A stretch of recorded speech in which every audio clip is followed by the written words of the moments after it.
Okay, so we should expect the U.S. government to be taking more equity stakes in businesses around the country. That is something that if you're a CEO this morning watching us, you should say, okay, the Sovereign Wealth Fund may be coming and trying to effectively buy in some kind of equity stake. It's possible, yeah, that's absolutely right. You know, that if in the past the federal government has been giving money away lickety-split to companies, and the taxpayers have received nothing in return.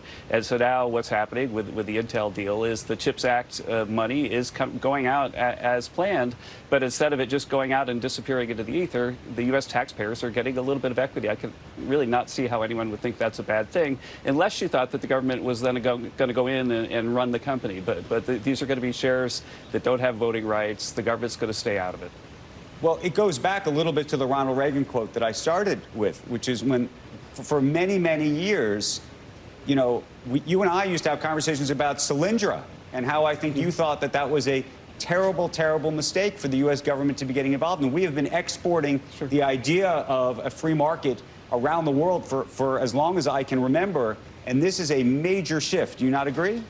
No, I think this is a very special case of Biden committed the money. You know, President Trump and Howard Lutnick weren't very clear that they wanted to continue to let the money go out because the paths weren't being crossed, the hurdles weren't being crossed. And so I think it's a very special case. But again, the general principle that if the U.S. government is able to create a situation that benefits everybody, then it should benefit the taxpayers too.